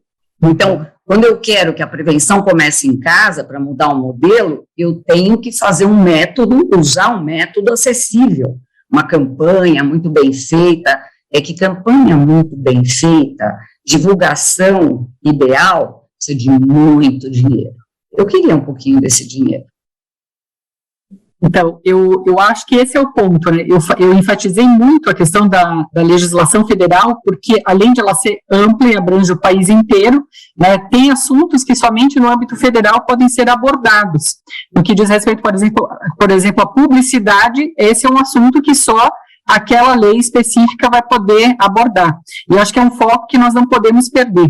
Mas no âmbito dos estados e dos municípios, evidentemente que existem legislações muito interessantes, devem ser incentivadas, como essa do horário, né, até a questão de ter um toque de recolher, os bares não podem, né, vender bebidas alcoólicas, enfim, tem muita efetividade quando implementadas. O problema é convencer os legisladores nesse sentido a aprovarem esse tipo de legislação. Esse é o grande desafio, né? Aqui em Curitiba foi aprovada uma lei que falava o óbvio, né, que não se pode consumir drogas lícitas e ilícitas em ambientes, ilícitas em ambientes públicos. Ou seja, por causa do uso de maconha, enfim, em praças, etc. Foi feito isso, uma lei. O que sobrou dessa lei que está sendo efetivo? Porque é difícil fiscalizar isso também, se não há uma conscientização da sociedade. Foi a instalação de placas nos parques do município, com as advertências dos malefícios que as drogas lícitas e ilícitas causam para as pessoas. Alguém vai ler, né, aquelas advertências. Então, acho que é importante isso. A legislação municipal, que é o que nós temos mais próximo, né, para fazer essas modificações, mas a conscientização da comunidade. E eu quero contribuir só uma frase: 68% dos municípios brasileiros têm 30 mil ou menos habitantes. Então, como assim, se nós conseguirmos um modelo para um município pequeno, e ele for replicável, tiver uma relação custo-efetividade adequada, etc., com os recursos locais, ninguém pode tirar coelho da cartola no Brasil, em nenhum lugar do mundo, enfim, como que nós não vamos conseguir atingir mais cidades com esse mesmo porte habitacional e movimentar regiões? Lógico que vamos. Não dá para desistir não, viu? Nem cansar, viu, Zila? Pau, não tem importância, levanta e vai. Ah, eu levei muito. Ah? As boas práticas são mais fáceis de serem repercutidas. Se consegue uma boa prática com os resultados num município pequeno, é óbvio que ele vai ser copiado e replicado por outros. Então, acho que é um caminho que nos é mais fácil, né, de atuar, né? Sem dúvida. Agora, levando em conta o que houve com o tabagismo, talvez o Ricardo possa nos contar aí um pouquinho, quer dizer, quando foi feita a Lei Ambiente Fechado Livre do Tabaco em São Paulo, foi 2009, né? São Paulo já era ambiente fechado livre do tabaco e o Brasil não, né? Demoramos 5 anos aí, só em 2014 é que o Brasil... Por quê? Porque estava engavetado lá a regulamentação da lei. Nós fomos a Brasília falar com o ministro da época, que era o Padilha, e tal, e vai por aí afora. Mas mesmo a gente teve dificuldade em acreditar que a lei iria passar no Congresso, né, na época. Então, foi um discurso do pediatra do Rio Grande do Sul, que emocionou muita gente, ela tal, e o Ricardo pode falar um pouco disso, talvez. Tá, o som aqui. Então é o seguinte, eu acho assim, o tabaco também foi uma construção, né? A gente tinha, durante muitos e muitos anos, foi liberado o fumante ambiente fechado, as propagandas. Eu acho que todo aquele lobby da indústria, principalmente shows e eventos esportivos. Eu lembro muito que tinha uns shows de rock aqui no Brasil, no Rio, em São Paulo, que você chegava e tinha umas meninas distribuindo amostra de cigarros, enfim. Tinha muitas coisas, muito lobby da indústria. Então isso a gente começou a mudar aos poucos. Lembro que a primeira advertência do cigarro é que ela fumar faz mal à saúde, né? E depois, com muito tempo, a gente foi mudando as advertências escritas, e depois começaram as imagens, e agora realmente toma um lado do cigarro uma imagem como advertência, e do outro lado uma advertência, e a ideia é fazer um maço genérico, mas isso realmente com muita pressão. Eu acho que o que aconteceu foi o seguinte, duas coisas que eu acho importantes na questão do controle tabagismo no Brasil. A primeira é que o controle tabagismo no Brasil ficou com uma instituição, né, que é o INCA, não ficou no Ministério da Saúde, então ficou um órgão específico, então não ficou mercê às mudanças políticas. Houve um momento que eu trabalhei no INCA no programa durante algum tempo, saí recentemente, mas eu lembro que houve uma pressão muito grande também para mudar o programa para o Ministério da Saúde, mas acabou que a sociedade, enfim, foi ficando dentro do INCA. Então, a partir dali, a coisa ficou um pouco assim, alheio a questões políticas, a gente conseguiu manter o programa. Outras questões também, eu acho que a gente pegou um momento importante, se não for numa onda assim, política, né, porque eu lembro que a gente fazia muito lobby também lá no Ministério e no Congresso Nacional para as mudanças legislativas, e a gente teve um momento em que a gente teve uma conjunção da época do Serra, né, independente de tudo, mas ele deu um apoio muito grande para o programa. Né? Você, quando eu lembro que teve um evento de mudança de tabaco aqui no Rio, enfim, ele participou como ministro da Saúde, acho que ele foi sensibilizado para aquilo. Então, ele agiu politicamente, a gente acabou conseguindo também aprovar essas leis federais. Né? E a gente não sofre muito do lobby da indústria, principalmente na questão da Convenção Quadro. A aprovação da Convenção Quadro foi realmente muito difícil. Na Câmara dos Deputados passou facilmente. O Senado foi uma batalha. A gente, pela primeira vez na história do Senado Federal, as audiências públicas não foram no Senado, foram em municípios agricultores. Eu participei de 2 pela Sociedade de Pneumologia, foi muito pesado. E a gente conseguiu depois, foi em Filianópolis, foi em Irati, no interior do Paraná, a gente teve também em Camaducaia, parece que Camaducaia na Bahia, enfim. E a coisa realmente foi muito pesada, mas a gente conseguiu, com lobby, com muita pressão positiva da indústria, e aí a pressão da área da saúde, das associações médicas, enfim, de todas as partes, das áreas, conseguiu essa mudança. Então, assim, eu acho que vejo que são alguns fatores que foram se fortalecendo para a gente conseguir essa alteração. Agora, como eu disse, a gente ainda tem muito o que fazer, há uma pressão muito grande da indústria, principalmente a questão da Convenção Quadro. Um grande ganho também para a gente foi a Anvisa, né, a parte da gerência de produtos de tabaco da Anvisa, que realmente legislou muito favoravelmente contra o tabagismo. E essa RDC da Anvisa, que proíbe a comercialização do cigarro eletrônico, a publicidade, ela está sendo muito questionada. Esse ano, então, vai ter uma revisão dessa RDC. A gente está fazendo uma pressão na saúde para que ela seja mantida, né? Eles mudar uma coisa que tem uma norma contra isso. Então, está sofrendo muita pressão sobre a indústria, mas a gente avançou bastante por vários fatores. Eu acho que isso também no álcool pode ser alcançado, mas eu acho que tem uma dificuldade maior, né? Lembro dessa lei 92/94/96, né, que proibiu, colocou a advertência do cigarro, proibiu a propaganda dos cigarros, e essa questão do álcool ficou só à noite, realmente, mas as bebidas destiladas e a cerveja está ligada até hoje. Então, acho que a questão toda, acho que a política tem que manter dentro do Congresso Federal, né, a forma de você fazer um lobby da saúde, um lobby poderoso, e em termos também de leis municipais e estaduais são importantes também, mas lembro que a lei seca está aí, né, a gente foi muito questionado anteriormente, mas ajuda bastante, e quanto mais ela está presente, a gente acaba realmente vendo que as pessoas realmente estão evitando o consumo de bebida alcoólica, pelo menos quando dirigem, que é uma coisa da legislação em ambiente fechado. A gente não proíbe o uso do tabaco, a gente proíbe o ambiente fechado pelo malefício do tabaco em relação a outra pessoa, né? Então, aquele direito do outro termina quando começa o direito. Né? Então, assim, a gente conseguiu mudar isso também. É uma coisa o segurança também foi outro grande que a gente não usava. A lei seca também, você não está proibido de beber, você não pode beber e dirigir, né? E a gente vê também outras questões agora também, questão de vacinação, enfim, extrapolando por outras situações, a gente tem que pensar nessas questões. A gente não está fazendo uma proibição do consumo de tabaco, inclusive a gente não pode proibir o tabaco no Brasil, né? Existe uma questão, vamos proibir o tabagismo e tal. Se proibir o tabagismo, a gente tem aí, aproximadamente, 20 milhões de pessoas usuários de tabaco, dependentes químicos, e se você proibir o tabaco de uma hora para outra, você vai ter 20 milhões de pessoas procurando o tráfico de tabaco. Então, a coisa realmente tem que ser vista de uma outra forma. Então, acho que aqui, a gente conseguiu um avanço muito grande no controle do tabaco, mas, como eu falo, tem muita coisa para fazer, a gente precisa de muitas pessoas, e eu acho que foi essa questão no momento oportuno, no momento de ter algumas pessoas dentro do Congresso favoráveis.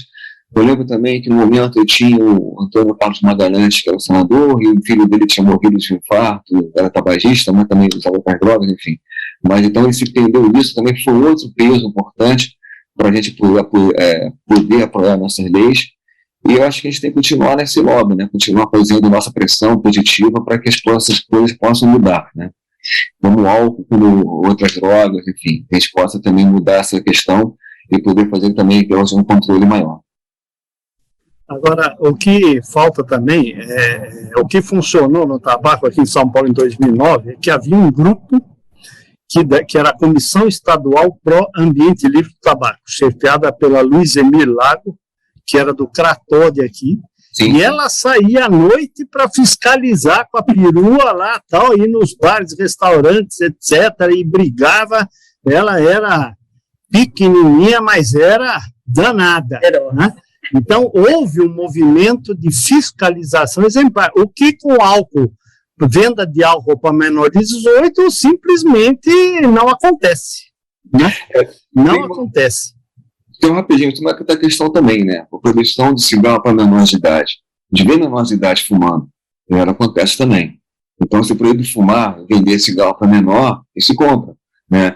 Você tem a questão do contrabando, o cigarro ilegal, é vendido, né? E o cigarro é mais barato. Não é que seja mais prejudicial à saúde que o cigarro comercializado, não é, mas ele é mais barato. Então, atrai mais pessoas de baixo poder aquisitivo. Então, tem todas as questões que tem que ser envolvidas também. Tem o contrabando de cigarro. Então, tem outras questões que a gente tem que estar pensando para você controlar tudo isso. E aqui no Rio também teve uma lei antifumo importante, né, que foi logo. E aí teve pessoas, a Sabrina, né, também, que é da ABAD, ajudou bastante. Ela estava no município do Rio, no estado do Rio na época. Então, são pessoas que têm que estar sempre atuando, né, porque a lei existe, mas tem que ser fiscalizado. Muitas leis, infelizmente, não são cumpridas no Brasil, a gente sabe disso, né? A lei acaba não sendo cumprida. Então, tem que ter uma fiscalização e tem que ter a conscientização da população. Hoje, o tabagismo ficou uma coisa assim, desregulamentada, que as pessoas não veem uma coisa tão normal fumar. A gente conseguiu mudar esse pensamento, mas foi durante muitos anos. E o álcool tem uma pressão maior, eu vejo nisso, principalmente a questão da cerveja. Então, a gente tem que também mudar a consciência da população para que a gente possa avançar cada vez mais nas políticas de controle de drogas ilícitas no país. Agora, essa questão do êxito dessa campanha, né, do antifumo, foi incrível, porque foi muito bem realizada, né? Antigamente, o que nós imaginávamos que os não fumantes, né, nós éramos os incomodados que se retirem dos locais fechados, né? Então a impressão é que os não fumantes teriam que se retirar. E realmente foi tão exitosa que hoje não se imagina a hipótese de ter um fumante em um lugar fechado, né? Então, assim, há um respeito, a uma conscientização que foi criada. Então, a campanha foi fantástica, realmente, isso se conseguiu muito êxito, né? No que diz respeito à lei seca, o que a gente observa é o seguinte: se não tem blitz, não pega. Infelizmente, é uma questão que vai demandar de muita informação e conscientização da população, porque se não tem a blitz na esquina com a polícia militar, as pessoas arriscam a dirigir, mesmo tendo ingerido bebida alcoólica. Então é difícil, né, realmente se conseguir essa conscientização. Mas eu acredito que campanhas são fundamentais nesse sentido, né? Com certeza. Eu queria... Diga, Gilberto. Queria também dar alguma contribuição no seguinte sentido. Eu penso que eu gosto muito dessa ideia de se envolver os municípios, as micro-regiões. E entendo também que dentro dessa mesma linha, nós precisamos pensar em rever e reler o contrato social em alguns aspectos, porque na prática a sociedade só engaja-se se ela se ela percebe a sua participação, a importância da sua participação. Então, eu gostaria de, inclusive, sugerir que nós pensássemos, professor Lotufo e todos, em envolver esses líderes, né, os prefeitos, em um debate como esse, né? Há uma associação de prefeitos, todos nós sabemos. Eu creio que esses são os líderes que nós precisamos trazer para um debate como esse. Inclusive para dizer aquilo que não sou eu que estou dizendo. A ABAD, no seu site, traz lá as consequências, por exemplo, do álcool. Queda da produtividade, presenteísmo, violência, e vai por aí afora. Então, são consequências que estão diretamente relacionadas, inclusive, à economia, ao desempenho daquela cidade, à empregabilidade, vai por aí afora, e isso com consequências para a nação, para o Estado. Penso também que, mais do que nunca, medidas consideradas paternalistas, elas tendem a ser refutadas. Evidentemente que nós todos reconhecemos o benefício de se usar o cinto de segurança, mas é considerado por muita gente como uma medida paternalista. Se eu não quero usar, qual o problema? Não é? E todos hoje compreendemos o benefício disso para nós próprios, nossa própria segurança, como para a segurança dos outros, né?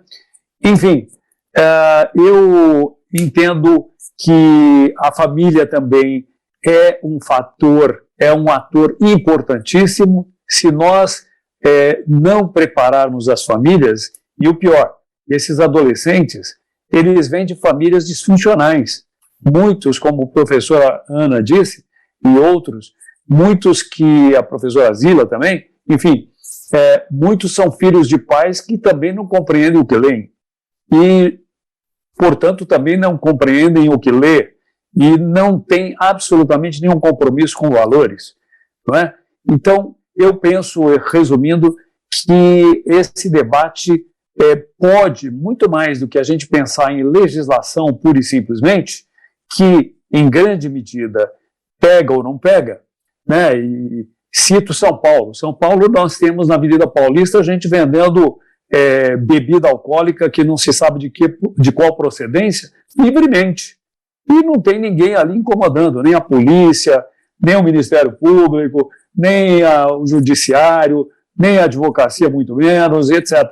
E estão vendendo lá em carrinhos de mão, em frente a shoppings, etc., para toda a juventude ali consumir aquilo e vai se saber qual a consequência disso na saúde de milhares de pessoas. Enfim, então, repetindo e concluindo, eu entendo que esse debate precisa envolver líderes da cidade, será muito importante, nós podemos nos engajar nisso, eu me coloco à disposição também para participar, de sorte que esses prefeitos, inclusive os atuais, sejam chamados para essa discussão, para que possamos conscientizá-los da importância disso. Não vamos impor nada, mas vamos mudar a cultura dessas famílias. Muito bem colocado.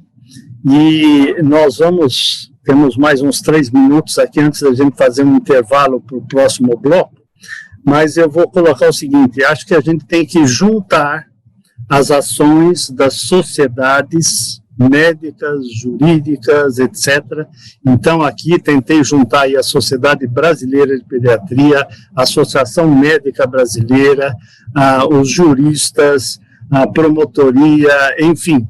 Temos aí, nos juntar, e essa ideia de trabalhar com os prefeitos me alegra muito, porque lá em cima é mais difícil, a gente sabe disso. Com cigarro nós conseguimos o advocacy dentro do Congresso, etc., foi muito trabalhoso, a ACT, né, ajudou muito essa parte, mas acho que a gente fazer o caminho contrário me agrada, e eu vou terminar colocando o seguinte, depois passar a palavra para cada um. Quando 2009, que estava surgindo, 2012, acho, a lei seca e tal, eu estava trabalhando numa rádio, fazendo um grupo de executivos pararem de fumar. Isso pela rádio. E aí eu estava escutando a rádio, tal, não sei o quê, e veio lá um negócio da lei seca, que ia prejudicar o comércio de bebida e tal. Aí eu liguei para a rádio e falei, escuta, é o João Paulo, tal, não sei o quê, eu queria falar aí que esse cara está falando bobagem aí. Aí o radialista falou, pera um pouquinho que você vai entrar no ar para debater com ele. Antes de eu entrar no ar, o diretor de plantão falou assim, João Paulo, você sabe que você pode falar do tabaco que você quiser, mas nós temos 4 anunciantes da bebida na rádio. Veja o que você vai aprontar para nós. Então, esse é outro grande problema. Quer dizer, por que o tabaco andou também? Porque não tinha mais a propaganda, a mídia tanto fazia, né? Então, a retirada da propaganda é uma coisa que a gente tem que bater forte também nesse sentido. Então, vamos rodar 30 segundos finais para cada um, para dizer aí as suas palavras finais, e depois a gente passa para o segundo bloco. Vamos seguir pela ordem, então, Ricardo. Agradecer essa oportunidade, a gente está junto, né, dessa questão, mostrar os avanços do tabaco, as dificuldades que nós temos, né, e para que a gente possa também implementar essas políticas também no álcool, que é importantíssimo também, um fator de risco para todos, tá? Parabenizar todos que estão nesse trabalho, tá? Desejar sorte a todos, e podem contar sempre, né, eu estou na MB, na Comissão do Tabagismo, a gente está sempre apoiando qualquer atividade, qualquer iniciativa, né, que possa estar junto, para a gente poder controlar também a epidemia, não só do tabaco, como do álcool no país. Obrigado. Doutora Zila. Eu agradeço também muito a oportunidade, né, essa discussão de alto nível, e só concluo aqui que, apesar de eu ter colocado diversos problemas em relação a alguns programas, eu acredito que a gente não deva desistir de investir, por exemplo, em programas escolares e familiares, eu acho só que nós temos que encontrar os melhores modelos, tá? Então, é uma forma, assim, de não desanimar, mas, ao mesmo tempo, ter mais cuidado, só isso. Doutora Cristina. Agradeço imensamente o convite para participar desse debate e eu gostaria de colocar a todos à disposição do Ministério Público Brasileiro, né, nesse trabalho de realização de contatos com os municípios, com os prefeitos. Contem sempre com os promotores de justiça das comarcas, seja na área de proteção da criança e do adolescente, seja na área de proteção da saúde pública. Vocês contarão com promotores de justiça em todas as comarcas do Brasil para fazer esse trabalho. E, obviamente, que tendo apoio de profissionais de envergadura como vocês aqui e tantos outros, nós podemos fazer um trabalho eficiente e que pode mudar a realidade desses nossos municípios brasileiros. Achei excelente a ideia de começar por baixo, nessa conscientização, começando nos municípios pequenos ou de outros portes, né, mas na colaboração em conjunto desses diversos profissionais. Contem sempre conosco. Estamos à disposição de vocês. Ana Cecília. Eu queria usar um pouquinho a história, né, para dar as últimas considerações, a história do tabaco, que no mundo começou a ser foco da preocupação de todos quando se descobriu que a indústria comprava os pesquisadores para dizer que o tabaco não tinha tanto problema assim, não causava, nós estamos falando da década de 80, né, e aí o mundo começou a se sentir enganado, e aí, ok, vamos falar do álcool, já saiu publicado no Lancet há bastante tempo que não existe uso seguro de álcool, que álcool não é medicação, não é um remédio, e está no Lancet. Então, nós temos que traduzir isso para o Brasil. E aí, como fazer isso? Né? Eu acho que essa questão da mudança do modelo, da mudança da conduta, modelo familiar, que está sendo desconstruído também, infelizmente, nós temos que ajudar, e quem sabe agora é a hora de entrar uma historinha diferente do que a gente aprendeu, que o álcool servia para tudo e resolvia todos os problemas, tá? Então, uma boa campanha, uma boa divulgação, acho que pode mudar o cenário. Roberto? Me perdoe. Eu só acrescentaria o seguinte, a maioria da população brasileira se diz católica, romana.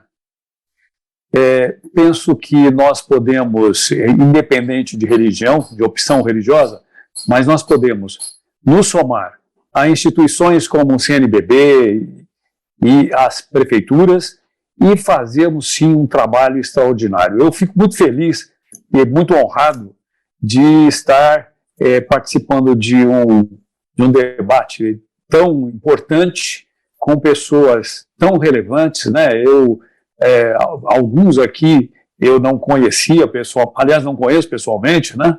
Mas tive a oportunidade de falar com o professor Ricardo, de ouvir muito acerca da professora Zila, e Guilherme, a doutora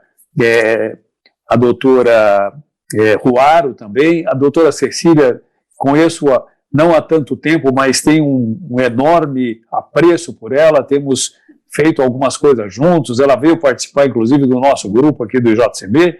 Professor Lotufo também conheço já de ouvir falar e muito bem, e conheço o seu irmão, Francisco Lotufo, que eu tenho uma alegria, um prazer muito grande, foi meu professor, etc. Então, sei que é gente da melhor qualidade moral e acadêmica, e pessoas muito comprometidas realmente com uma causa tão importante como essa. Portanto, eu penso que, desculpe fazer uma referência aqui cristã, mas Jesus começou com pouquíssimos e a obra dele já ultrapassa milênios. Nós temos aqui muito mais gente do que quando ele começou. Então, a gente tem condição de fazer uma obra muito interessante, somando a outros que também têm o mesmo propósito e o mesmo desejo. Muito obrigado, professor Lotufo, e a todos. Eu não sei se a doutora Luciana está online ainda. Tá bom. Então, eu acho que fica um esforço da gente juntar as organizações e a gente trabalhar para começar de baixo para cima. Então, vamos começar aí, entrando em contato aí com as outras entidades, religiosas ou não. Eu lembro que o Free Mind vai ter um congresso de prevenção em junho, e a minha mesa lá é escola e igreja são as segundas famílias. Esse é o meu tema lá no Free Mind.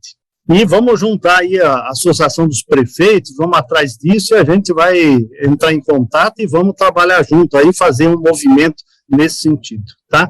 Eu agradeço a todos, muito obrigado, valeu, e daqui a 5 minutos a gente começa a segunda parte. Abraço.